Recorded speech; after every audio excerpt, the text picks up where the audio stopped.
কেমন আছো ছোট বন্ধুরা?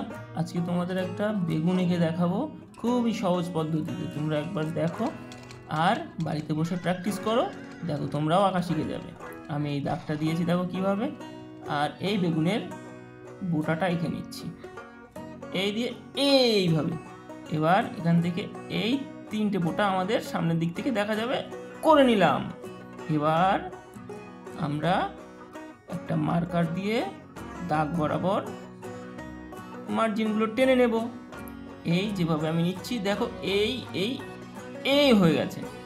এবার বেগুনের গা বরাবর আমরা এই দাগগুলো টেনে নিলাম। এবার আমাদের রং করার পালা। আমরা বেগুনি কালারটা নেব, এই লাইট বেগুনিটা নিয়ে এই দিয়ে দিচ্ছি। ঠিক একদিকে লাইট একদিকে শেড বা ছায়া আসবে, সেইভাবে তোমরা দেখো কত সুন্দর করে আমি এই কাজটা করছি। আর বাড়িতে তোমরা ট্রাই করো। যদি কোথাও বুঝতে অসুবিধা হয় আমাকে কমেন্ট করে জানাও, আমি সলিউশন করার চেষ্টা করব। ঠিক আছে, এই মাঝখান বরাবর দিয়ে নিলাম। এবার আমরা সাইড বরাবর দেব।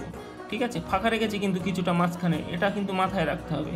কেন মাথায় রাখতে হবে? কেননা লাইট শেডের একটা ব্যাপার থাকে, তার জন্য। যা, রংটা ভেঙে গেল। এই আমি ছোট রংটা দিয়েই দিয়ে দিই।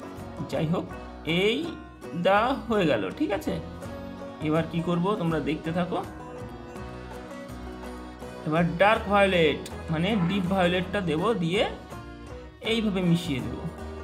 ঠিক আমি যেভাবে দিচ্ছি, রংটা কীভাবে ধরেছি তোমরা একটু দেখার চেষ্টা করো। সুন্দর করে করবে, তাহলে দেখবে সহজেই শিখতে পারছো। একটু ধৈর্য ধরে আস্তে আস্তে করতে হবে। আমি একটু হাত দিয়ে মিশিয়ে নিচ্ছি। এবার একটু সাদা দিয়ে আমি এটা সুন্দরভাবে মেশাবো, তাহলে আমাদের আঁকাটা আরও সুন্দর লাগবে। বুঝতে পেরেছো? কোথাও বোঝার অসুবিধা হলে কিন্তু অবশ্যই আমাকে কমেন্ট করে জানাবে। ঠিক আছে, এই দেওয়া হয়ে গেছে। এবার কি করব? এবার আরও ডার্ক ভায়োলেটটা নিয়ে আমরা চারিদিকে দিয়ে দেব, তাহলে আমাদের পুরো প্রপার বেগুনের কালারটা চলে আসবে, তাই না? এই দেখো, দেখেছো? পুরো পিওর ডার্ক ভায়োলেট। আর আমি এখানে ডোমসের কালারটা ইউজ করছি, তোমরা দেখতেই পাচ্ছ আমার ডোমসের কালারটা দেখা যাচ্ছে। আমি ঠিক এইভাবে দিয়ে নিলাম। আবার ঠিক যে জায়গাটা লাইট রাখবো, যে জায়গাটা ডার্ক সে জায়গাটা ডার্ক রাখবো। বুঝতে পেরেছো? এবার একটু হাত দিয়ে মিশিয়ে দেবো, ব্যাস কত সুন্দর বেগুনের কালার চলে এসছে। দেখো, হয়ে গেল, তাই না? তোমরাও কিন্তু বাড়িতে এইভাবে ট্রাই করো, সুন্দর হবে। ঠিক আছে, এবার কি করবো? এবার আমাদের বোটাটা করার পালা। আমরা ডার্ক গ্রিনটা নেব। ডার্ক গ্রিনটা নিয়ে আমরা পুরোটা দেবো না কিন্তু, ভালো করে দেখো। যে সাইডটা আমরা ডার্ক রাখবো সেই সাইডটা ডার্ক করছি, আর যে সাইডে লাইট রাখবো সেখানে লাইট। ঠিক আছে, আমরা ডার্কগুলোর জায়গায় ডার্কগুলো দিয়ে নিই, তারপর আমরা লাইটটা দেব। আমি এখানে লাইট কালারটা ইউজ করছি, সেটা হচ্ছে লেমন ইয়েলো। এই দেখো আমি এই দিচ্ছি কত সুন্দর করে, দেখেছো?